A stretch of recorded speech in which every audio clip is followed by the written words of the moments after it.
Luke, congratulations! You had that 11 darter, 12 darter. You talked about a 1-2-2 and a 1-5-2. Was there a moment in that game where you just thought, well, I have him?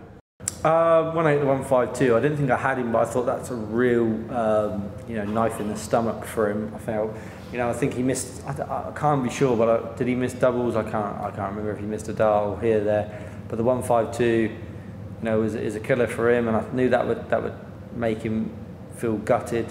So yeah, basically what I'm saying is, I knew that was going to be a tough one for him to take.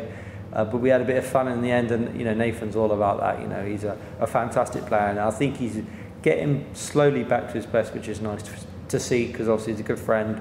And I think he's coming into some good form in the back end of the season. He's played the last two tournaments. He's played me and Luke Littler, and he's had some horrible performances against him. I think he's had 110, 12 average and 107 against him. So, if he keeps playing like he is, then he'll reap the rewards. He'll look forward to the Grand Slam.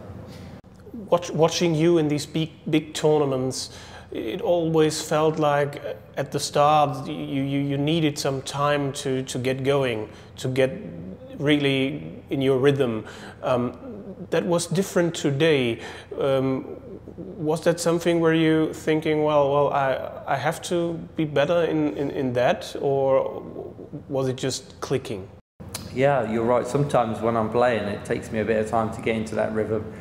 Sometimes maybe 1, 2, 3 legs, I'm sort of not on my best, and I seem to crash in and start playing well. But you're right, I think from the start tonight I was pretty good. It was an all-round decent performance.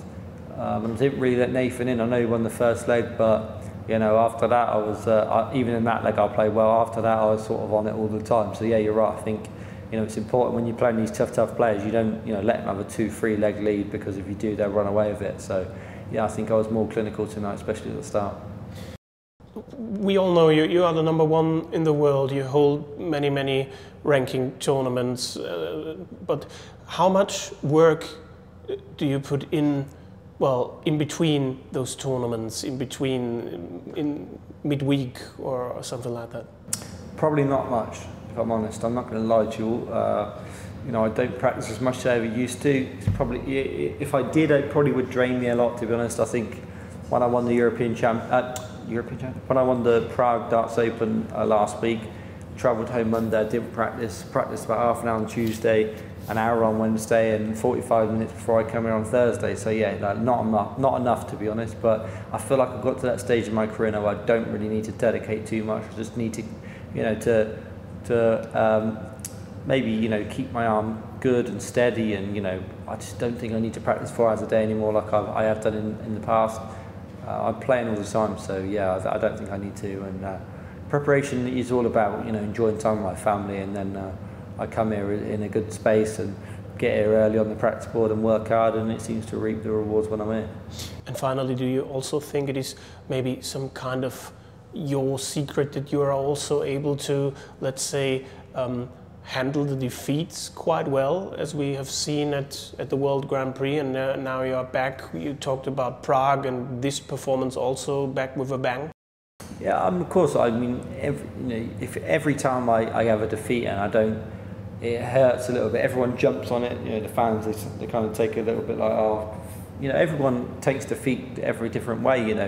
I thought that the way I handled myself in the Grand Prix was really good, because of course I was gutted not to win, but I felt really proud of Mike. He played fantastic and he deserved it, and I didn't want to take that away from him. I didn't want the story to be about me losing. I wanted it to be about him winning. So for me, I accept defeat, and that's something that comes with age.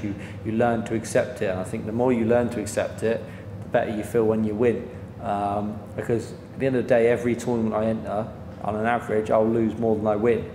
So you have to accept that probably 8 times out of 10 you'll have to experience loss in a tournament than you do win. So yeah, you have to experience it, and you have to learn from it, and you have to make it to make you a better player. Thank you. Good luck for the rest of the Cheers. Thank you very much.